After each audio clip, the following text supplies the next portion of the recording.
చంద్రబాబు నాయుడు గారు ఇన్ని పొత్తుల కోసం ఎందుకు పాకులాడుతా ఉన్నాడు?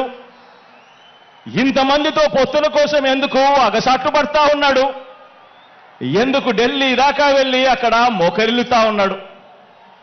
దీనికి కారణం చిత్తశుద్ధితో నిజాయితీతో మనం చేసిన మంచి, అన్ని వర్గాల మీద మనం చూపించిన కమిట్మెంట్, ఇంటింటికి మనం చేసిన అభివృద్ధి. ఈ రోజున మన పార్టీ, మన ప్రభుత్వం నిండుగా విరగ కాసిన మామిడి చెట్టులా మనముంటే, చంద్రబాబు నాయుడు గారి పార్టీ అందరినీ కూడా మోసం చేసి వెన్నుపోట్లు పొడిచి గత పాపాలకు ఫలితం అనుభవిస్తూ తెగులు పట్టిన చెట్టులా చంద్రబాబు నాయుడు గారి పరిస్థితి ఉంది. మన ఎమ్మెల్యేలంతా, మన నాయకులంతా ప్రతి నియోజకవర్గంలోనూ గడప గడపకు ప్రజల వద్దకు వెళ్ళి చేసిన మంచిని చెబుతూ ప్రతి ఎమ్మెల్యే అభ్యర్థి కూడా తిరుగుతూ ఉంటే, చంద్రబాబు మాత్రం రామోజీ గడప, ఆంధ్రజ్యోతి రాధాకృష్ణ గడప, TV5 గడప, ఢిల్లీలో ఇతర పార్టీల గడపలు, ఇలా ఓ 6 డజన్ గడపలు 5 ఏళ్లుగా తన మనుషులను పంపి తాను తిరుగుతా ఉన్నాడు. ఆలోచన చేయమని అడుగుతా ఉన్నా. ఇది కనిపిస్తా ఉన్న చంద్రబాబు నాయుడు గారి మార్క్ రాజకీయం. మరి మీ జగన్ మార్క్ రాజకీయం, మరి మీ అన్న మార్క్ రాజకీయం. మీ అన్న మార్క్ రాజకీయంలో, మీ జగన్ మార్క్ రాజకీయంలో విలువలున్నాయి. విశ్వసనీయత అన్న పదానికి అర్థం ఉంది, నిబద్ధత ఉంది, సిద్ధాంత బలం ఉంది, ఇంటింటికి మంచి చేశాము అన్న చరిత్ర ఉంది. అన్నింటికీ మించి ప్రజల మీద, అక్క చెల్లెమ్మల మీద నమ్మకం ఉంది. ఈరోజు మీ బిడ్డ పాలనతో ప్రతి ఇంట్లోనూ కూడా చిక్కటి చిరునవ్వులు కనిపించే పరిస్థితులు ఉన్నాయి. మన మార్గ రాజకీయంలో ఇంటింటి అభివృద్ధి కూడా కనిపిస్తుంది. మన ఫ్యాన్ గిర్రున తిరిగేందుకు కావాల్సిన కరెంటు ఇతర పార్టీల నుంచి రాదు, ఇతరులతో పెట్టుకున్న పొత్తుల నుంచి రాదు, నేరుగా ప్రజల నుంచి, ప్రజలు ఆశీర్వదిస్తే వస్తుంది, వారి గుండెల్లో ప్రేమ నుంచి వస్తుంది. మన పార్టీకి, మన ఫ్యాన్కు కరెంటు, మన ఫ్యాన్కు కరెంటు మనందరి ప్రభుత్వం ఇంటింటికి చేసిన మంచి నుంచి వస్తుంది. మనం అందించిన నవరత్నాల్లో నుంచి మన ఫ్యాన్కు కరెంటు వస్తుంది. లంచాలు లేని, వివక్ష లేని పాలన ఎవరైనా కూడా 5 సంవత్సరాల కిందట ఇవ్వగలుగుతారా అని చెప్పి ఆశ్చర్యం వెలిబుచ్చిన పరిస్థితుల మధ్య నుంచి ఈరోజు లంచాలు లేని, వివక్ష లేని పాలన మనం అందించిన దాంట్లో నుంచి మన ఫ్యాన్కు కరెంటు వస్తుంది.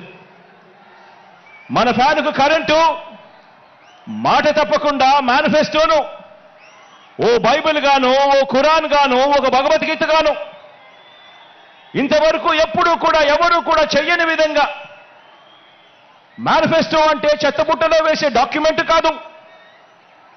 మేనిఫెస్టో అనంటే ఒక పవిత్ర గ్రంథం అని భావించి 99% హామీలు అమలు చేసిన ఆ నిజాయితీ నుంచి ఈరోజు మన ఫ్యాన్కు కరెంటు వస్తుంది. మరి చంద్రబాబు సైకిల్ పరిస్థితి ఏమిటి అని చెప్పి ఒక్కసారి గమనిస్తే, చంద్రబాబు నాయుడు గారి సైకిల్ పరిస్థితి ఏమిటి అని గమనిస్తే, చంద్రబాబు సైకిల్కు ట్యూబులు లేవు, చంద్రబాబు సైకిల్కు టైర్లు లేవు, చంద్రబాబు సైకిల్కు చక్రాలే లేవు. చంద్రబాబు సైకిల్ తుప్పు పట్టిన పరిస్థితిలో ఈరోజు ఉంది. ఆ తుప్పు పట్టిన సైకిల్ను తొక్కటానికి, ఆ తుప్పు పట్టిన సైకిల్ను తోయటానికి ఇవాళ చంద్రబాబు నాయుడు గారికి వేరే పార్టీలు కావాలి. ఇది చంద్రబాబు నాయుడు గారి జాబ్ రిక్వైర్మెంట్. ఎందుకంటే బాబు పేరు చెబితే గుర్తుకొచ్చే ఒక్క మంచి కూడా ప్రజల నోట్లో నుంచి వినపడదు. చంద్రబాబు పేరు చెబితే గుర్తుకొచ్చే ఒక్క స్కీము కూడా ప్రజల నోట్లో నుంచి వినపడదు, కనిపించదు. అందుకే పొత్తుల్లో భాగంగా ముందుగా ఒక ప్యాకేజీ ఇచ్చి ఒక దత్తపుత్రుని తెచ్చుకున్నాడు ఈ పెద్ద మనిషి చంద్రబాబు నాయుడు.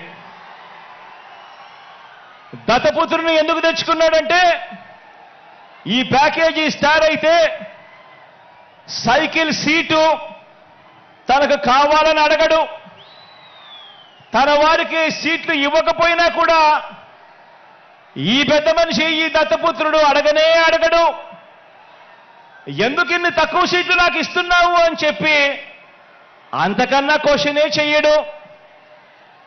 కావాలంటే తాను తాగుతా ఉన్న టీ గ్లాస్ కూడా బాబుకే ఇచ్చేస్తాడు.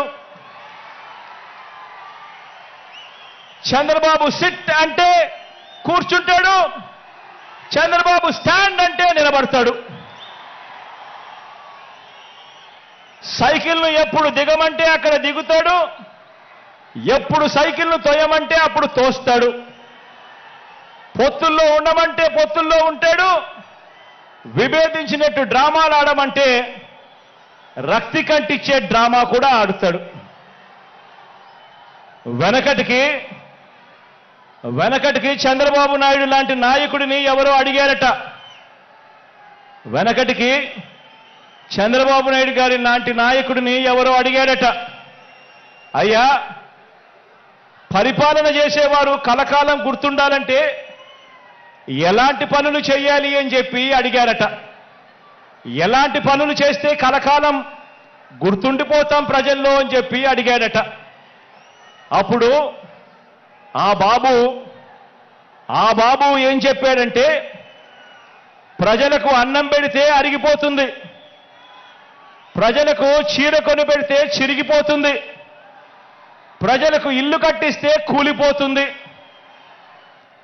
కర్రు కాల్చి వాత పెడితే మాత్రమే ప్రజలకు కలకాలం గుర్తుంటుందని ఆ బాబు చెప్పాడట. ఈ 14 ఏళ్ళు సీఎంగా ఉన్న బాబు కూడా అలాంటోడే. 14 ఏళ్ళు ముఖ్యమంత్రిగా ఉన్న ఈ చంద్రబాబు కూడా అలాంటోడే. అదే చేశాడు.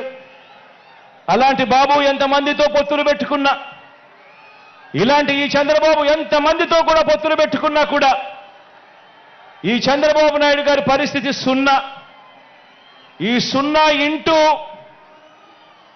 ఎన్ని పొత్తుల్లో ఎన్ని పార్టీలున్నా కూడా దాని విలువ ఒక బోడి సున్నానే.